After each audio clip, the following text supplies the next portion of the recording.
Headline के बाद बात करेंगे खबरों की। आपको बता दें कि कुलपतियों पर जो भ्रष्टाचार के आरोप लगे हैं, इस पूरे मामले ने अब तूल पकड़ लिया है और सरकार भी अब इस पूरी खबर पर एक्शन में नजर आ रही है। आपको बता दें कि शिक्षा मंत्री विजय चौधरी ने भी इस पूरी खबर को लेकर बड़ा बयान दिया है। उन्होंने साफ तौर पर कहा है जी मीडिया से खास बातचीत में कि सरकार कुलपति से जुड़े मामले को गंभीरता से ले रही है और इसी सिलसिले में सीएम नीतीश कुमार और राज्यपाल फागू चौहान की मुलाकात भी हुई थी। मुख्यमंत्री ने राज्यपाल से मामले की जांच कराने की सिफारिश की। विजय चौधरी ने कहा कि अगर कुलपति पर आरोप लगे हैं तो इसकी गंभीरता से जांच होनी चाहिए। उन्होंने कहा कि नीतीश सरकार भ्रष्टाचार पर जीरो टॉलरेंस की नीति के साथ काम करती है। उन्होंने कहा कि सभी विश्वविद्यालयों के अकाउंट सिस्टम की जांच होनी चाहिए ताकि कामकाज में पारदर्शिता बनी रहे।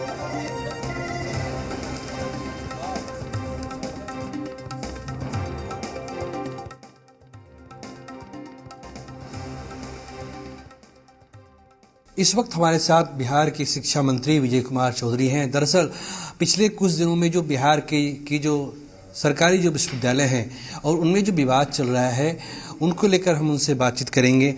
सर, ये जो प्रोफेसर एसपी सिंह का जो मामला आया है, क्या मानते हैं सर इसको, और जो शिक्षा विभाग है वो इस बारे में क्या सोच रहा है?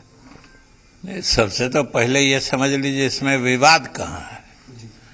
विवाद तो कुछ है नहीं। एक कुलपति महोदय ने कुछ आरोप लगाए हैं दूसरे कुलपति पर, तो सरकार ने, मुख्यमंत्री ने कुलाधिपति महोदय से उसकी जांच कराने को कहा है और यह तो स्वाभाविक है और सही भी है। और आप सब जानते हैं, पूरा बिहार और देश जानता है कि मुख्यमंत्री जी की भ्रष्टाचार के मामले में जीरो टॉलरेंस की नीति है और एक कुलपति के पद पर रहने वाले व्यक्ति ने कुछ आरोप लगाए हैं तो उसकी जांच होनी चाहिए। प्रोफेसर एसपी सिंह जो थे उन पे पाटलिपुत्र विश्वविद्यालय के भी जो कुलपति थे उनका प्रभार था। फिलहाल वो प्रभार वापस ले लिया गया है। सर, किस रूप में इसको देखते हैं? ये जो नया डेवलपमेंट हुआ है इसको किस रूप में आप देखते हैं? पाटलिपुत्र विश्वविद्यालय के कुलपति की नियुक्ति की प्रक्रिया पहले से चल रही थी, जो अंतिम रूप में पहुंच गई या अंतिम स्तर तक पहुंच गई और एक वहां कुलपति नियुक्त हो गए तो स्वाभाविक रूप से इनका चार्ज खत्म हो गया। इसको तो न हटाने की बात है न प्रभार छीनने की बात है। प्रभार छीनना या प्रभार से हटाना तब होता है जब इनसे लेके किसी दूसरे को दे दिया जाता है। वहां पद रिक्त था और अब उस पद पर विधिवत नियुक्ति हो गई है तो स्वाभाविक रूप से प्रभार वाला आदमी हट जाता है। तो कोई हटाने की बात तो नहीं है। सर, बतौर शिक्षा मंत्री क्या चाहेंगे कि अगर कुछ गलत हुआ है तो कार्रवाई होनी चाहिए, चाहे वो कुलपति हो या कोई और भी हो? ये बतौर शिक्षा मंत्री क्या कोई भी इस प्रांत का नागरिक चाहेगा जो कोई गड़बड़ी हुई है तो उसकी जांच हो। कोई भी व्यक्ति गड़बड़ी को दबाने पचाने के लिए तो कर नहीं सकता है। और हम लोग तो चाहते हैं जो सभी विश्वविद्यालयों में जहां कहीं भी इस तरह के मामले, आरोप या किसी तरह की शिकायत आती है तो उसकी जांच करा लेनी चाहिए, जिससे स्थिति स्पष्ट हो जाएगी। तो हमारे साथ ये बिहार के शिक्षा मंत्री विजय कुमार चौधरी थे। दरअसल पिछले 16 सालों में विश्वविद्यालयों से जुड़ा कोई ऐसा विवाद सामने नहीं आया है, लेकिन जब से जो अरबी फारसी विश्वविद्यालय के कुलपति हैं, जब से उन्होंने एक चिट्ठी लिखी है मुख्यमंत्री के नाम पे और राजभवन के नाम पे, तब से ये सारा विवाद सामने आया है। हालांकि शिक्षा विभाग का मानना है कि जो पाटलिपुत्र विश्वविद्यालय में जो नए कुलपति की नियुक्ति हुई है उसे विवाद से जोड़कर नहीं देखा जाना चाहिए। कैमरा पर्सन दयानाथ ओझा के साथ प्रीतम कुमार, जी मीडिया, पटना। इधर जेडीयू के नेता माधव आनंद ने शिक्षा मंत्री विजय चौधरी के बयान का समर्थन किया है। माधव आनंद ने साफ तौर पर यहां पर यह कहा कि भ्रष्टाचारियों को किसी भी सूरत में बख्शा नहीं जाएगा। अभी कुलपति पे जो आरोप लगा है उसको लेकर आदरणीय मुख्यमंत्री जी बेहद चिंतित हैं, संवेदनशील हैं और उसको लेकर महामहिम राज्यपाल से भी उनकी मुलाकात हुई है। उन्होंने कहा है कि इसकी जांच होगी और अगर वो दोषी पाए जाएंगे तो निश्चित रूप से उन पे कार्रवाई भी होगी। जीरो टॉलरेंस की नीति का यही अर्थ ही होता है कि कोई भी व्यक्ति चाहे कितने भी बड़े पद पे क्यों न हो, उनको नहीं बख्शा जाएगा। निश्चित रूप से जो जब आप हायर एजुकेशन में इस सब का तो जरूर प्रभाव पड़ता है, ये मैं कैसे कह सकता हूं, लेकिन शिक्षा मंत्री जी का इस पर स्पष्ट वक्तव्य आ चुका है कि जो भी सरकार का इनिशिएटिव है, और कम से कम हम लोग देखे हैं इस सरकार और हमारे मुख्यमंत्री जब करप्शन के इस ऊपर जो जीरो टॉलरेंस सिर्फ बोलने में नहीं, वो प्रैक्टिस में बिलीव करते हैं, तो जो भी कदम लेना होगा बिहार सरकार लेगी।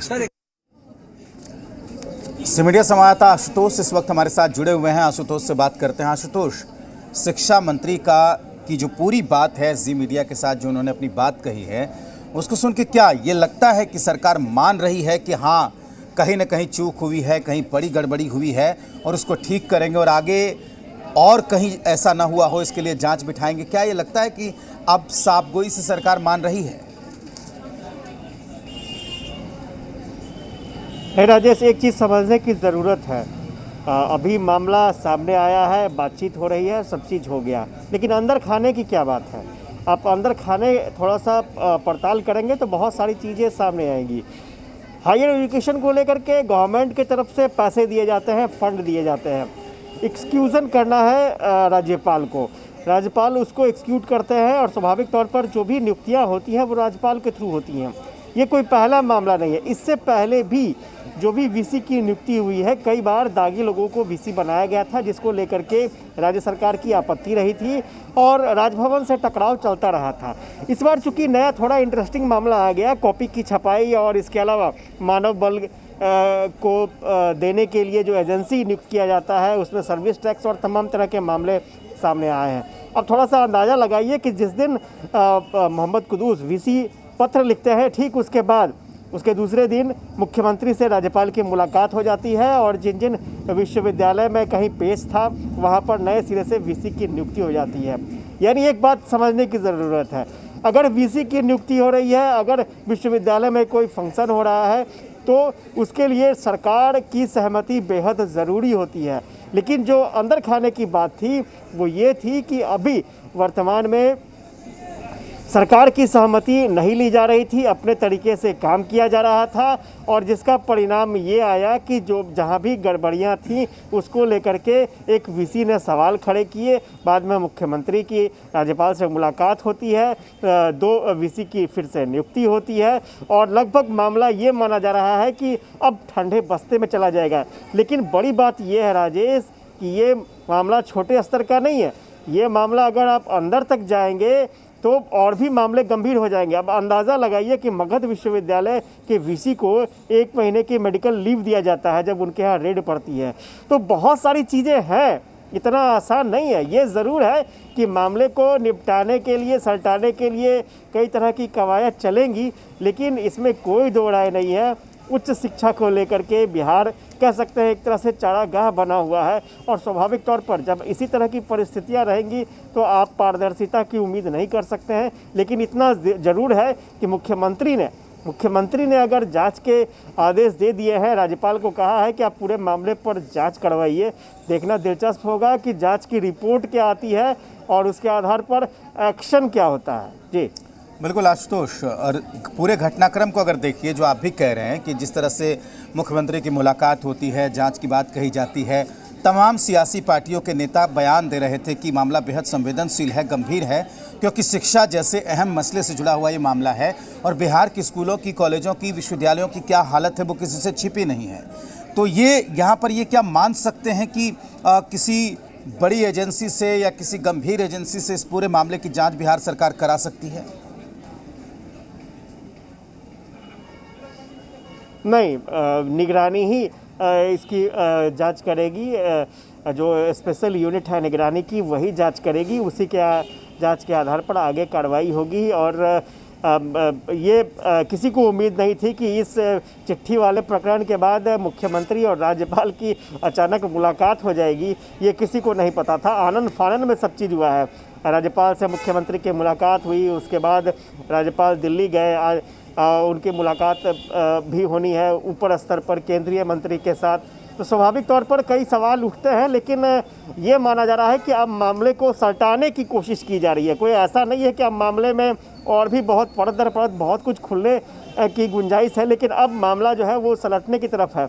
आपको याद होगा, एक नाम मैं बता दूं, मेवालाल चौधरी का नाम आया होगा।